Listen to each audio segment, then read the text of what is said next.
Hello friends, welcome back to பூங்குடிஸ் channel.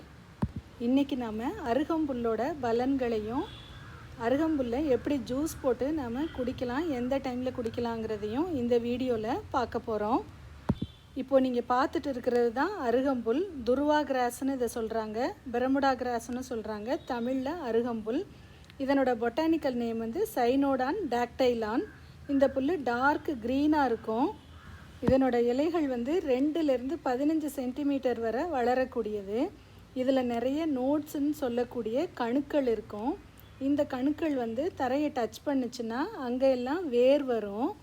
இந்த வீடியோவில் பார்த்தீங்கன்னா இந்த கணுக்கள்லாம் வேர் வந்திருக்கிறது உங்களுக்கு கிளியராக தெரியும்னு நினைக்கிறேன்.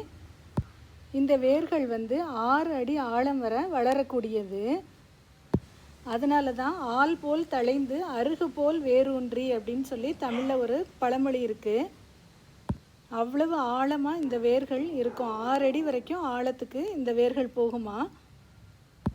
இந்த அருகம்புல் நல்லா அடர்த்தியாக வளரக்கூடியது. அதனால் லானுக்கு கூட இந்த புல்லை நிறைய இடத்துல யூஸ் பண்ணுவாங்க. இப்போது ஒரு கத்திரிக்கோல் வச்சு கட் பண்ணி இந்த புல்லை நிறைய கலெக்ட் பண்ணி எடுத்து வச்சுருக்கிறேன். இந்த அருகம்புல் ஏராளமான மருத்துவ பலன்களை உடையது. இயற்கை மருத்துவத்தில் உபயோகப்படுத்துகிறாங்க. உடல் வெப்பத்தை குறைக்கும். வெயில் காலத்தில் அருகம்புல் சாறு குடிக்கும்போது உடல் குளிர்ச்சி அடையும். இரத்தத்தை சுத்தப்படுத்தக்கூடியது. இரத்தத்தில் உள்ள ஹீமோகுளோபினை அதிகரிக்க செய்யும். சர்க்கரை, குறிப்பாக இரத்தத்தில் கலந்துள்ள சர்க்கரையை குறைக்கும் தன்மையுடையது. மாதவிலக்கின் போது ஏற்படும் அதிக இரத்தப்போக்கு கட்டுக்குள் வரும். அதனால் தாராளமாக அனிமிக்காக இருக்கிறவங்க இதை டெய்லி காலையில் வெறும் வயிற்றில் சாப்பிடலாம். வயிற்று புண்களை ஆற்றும் தன்மையுடையது. பசியை தூண்டக்கூடியது. காயங்களை ஆற்ற வல்லது. வயிற்றில் உள்ள பூச்சி புழுக்களை வெளியேற்றக்கூடியது. காய்ச்சலை தணிக்க வல்லது. ஞாபக சக்தியை பெருக்கக்கூடியது. வாய் துர்நாற்றம், உடலில் ஏற்படும் துர்நாற்றத்தை போக்க வல்லது. உடல் எடை, சளி தொல்லை, ஜலதோஷம், இருமல், வயிற்று வலி, கண் பார்வை கூர்மை, வயிற்றுப்போக்கு அனைத்திற்கும் சிறந்த மருந்தாகும். இரத்த சோகை, மூக்கில் இரத்த கசிவு, மூளையில் ஏற்படும் இரத்த கசிவு, இரத்த புற்றுநோய் ஆகிய அனைத்து நோய்களும் குணமாகும். நரம்பு தளர்ச்சி, இதய கோளாறு, தோல் வியாதிகள் எல்லாத்தையும் சரி பண்ணக்கூடியது. இப்போது அருகம்புல்ல ஒரு கத்திரிக்கோல் வச்சு சின்ன சின்ன பீசஸாக கட் பண்ணி போட்டுக்கலாம். ஒரு பவுல் நிறையா கட் பண்ணி எடுத்துருக்கிறேன். இந்த 1 கப்பு அருகம்புல்லுக்கு 2 டேபிள் ஸ்பூன் அளவுக்கு துருவின தேங்காய் எடுத்துருக்கிறேன். ஜஸ்ட் ஒரு டேஸ்ட்டுக்காக நான் தேங்காய் பால் சேர்க்குறேன். நீங்கள் அதை சேர்க்காமலும் வெறும் அருகம்புல்லாக ஜூஸ் போட்டும் குடிக்கலாம். அது ரொம்ப நல்லது. இப்போது எப்படி ஜூஸ் எடுக்கலான்னு பார்க்கலாம்.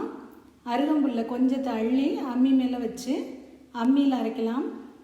மிக்சியில் அரைப்படுறது கொஞ்சம் கஷ்டமாக இருக்கும். என்கிட்ட அம்மி இருக்கிறதுனால அம்மியில் அரைக்கிறேன். உங்கள்கிட்ட அம்மி இல்லைன்னா டைரெக்டாக மிக்சியிலே வேணாலும் அரைக்கலாம். அதுவும் நான் அரைச்சி காட்டுறேன்.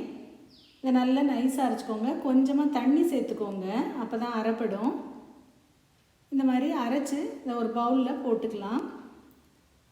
அடுத்ததாக தேங்காய் துருவலையும் நான் தனியாக அரைக்கிறேன். அதையும் அரைச்சி ஒரு கப்பில் எடுத்துக்கோங்க. இப்போது கொஞ்சமாக தண்ணி சேர்த்து தேங்காயை பால் புழிஞ்சிக்கலாம். இதை போல் ஒரு வடிகட்டிலையோ இல்லைன்னா ஏதாச்சும் ஒரு லேசான காட்டன் துணியிலையோ போட்டு வடிகட்டி தேங்காய் பாலை தனியாக எடுத்துக்கலாம். அதே போல் அருகம்புல் ஜூஸ் எடுக்கணும். அருகம்புல் ஜூஸ் எடுக்கிறதுக்கு இந்த அரைச்ச அருகம்புல்லை ஒரு பவுலில் போட்டிருக்கேன் இல்லையா, இதோட 1 டம்ளர் தண்ணி சேர்த்துக்கலாம். சேர்த்துட்டு நல்லா மிக்ஸ் பண்ணி விடுங்க. பெரும்பாலும் அந்த புல்லெல்லாம் நல்லா அரைப்பட்டிருக்கும். இந்த காம்பு பகுதி மட்டும்தான் சரியாக அரைப்படாமல் இந்த மாதிரி இருக்கும். அதை தனியாக புழிஞ்சு நம்ம எடுத்துடலாம்.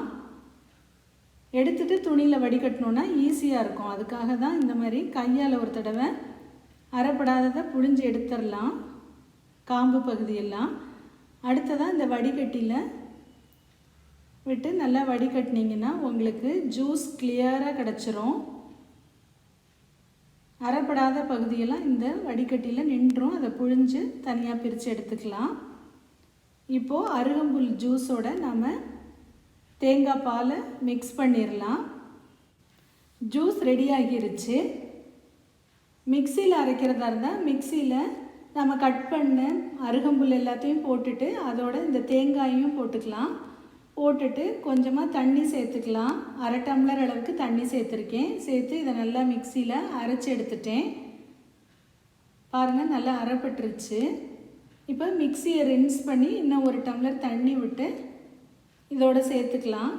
சேர்த்துட்டு இப்போயும் அதே போல் தான் அந்த அரைப்படாத காம்பு பகுதி எல்லாத்தையும் நம்ம ஃபஸ்ட்டு கையால் புழிஞ்சு எடுத்துடலாம். பாருங்கள் எப்படி சக்கையாக வந்துருச்சுன்னு சொல்லிட்டு. எப்பயுமே அருகம்புல் வந்து ரொம்ப நைஸாக அரைப்படாது, இந்த மாதிரி தான் அரைப்படும். நம்ம புழிஞ்சு அதை சக்கையை தனியாக எடுத்துடணும். எடுத்துட்டு இப்போ நம்ம வடிகட்டியில் வடிகட்டலாம். இதை போல் வடிகட்டி இல்லைன்னா ஒரு துணியில் நீங்கள் வடிகட்டலாம். இப்போ பாருங்கள், ஜூஸ் ஃபுல்லாக கீழே இறங்கிடுச்சு, சக்கையெல்லாம் மேலே நின்றுச்சு. நல்ல டேஸ்டான ஒரு ஜூஸ் இந்த அருகம்புல் ஜூஸ். டெய்லி காலையில் வெறும் வயிற்றில் நம்ம குடித்தா ரொம்ப நல்லது. இதை அப்படியே நம்ம கிளாஸஸில் ஊற்றி காலையில் வெறும் வயிற்றில் குடிக்கலாம். எவ்வளவோ நிறைய மருத்துவ பலன்கள் உள்ள இந்த அருகம்புல் ஜூஸை ஒரு 10 to 15 நாள் நம்ம டெய்லி காலையில் வெறும் வயிற்றில் குடித்தோன்னா ரொம்ப நல்லது. அனிமிக்காக இருக்கிறவங்க கண்டிப்பாக இதை குடிக்கலாம். நல்ல பசியை தூண்டக்கூடியது, ரொம்ப நல்லது. இன்னும் ரிலேட்டட் ரெசிபீஸோட லிங்க்ஸ் எல்லாம் நான் டிஸ்கிரிப்ஷனில் கொடுத்துருக்குறேன். இது வரைக்கும் பூங்குடிஸ் சேனலுக்கு சப்ஸ்கிரைப் பண்ணாதவங்க சப்ஸ்கிரைப் பண்ணிக்கோங்க. அப்படியே பக்கத்தில் உள்ள பெல் ஐக்கானை கிளிக் பண்ணிக்கோங்க. அப்போ தான் நான் போஸ்ட் பண்ணுற வீடியோஸோட நோட்டிஃபிகேஷன்ஸ் உங்களுக்கு உடனே வரும். தேங்க்யூ.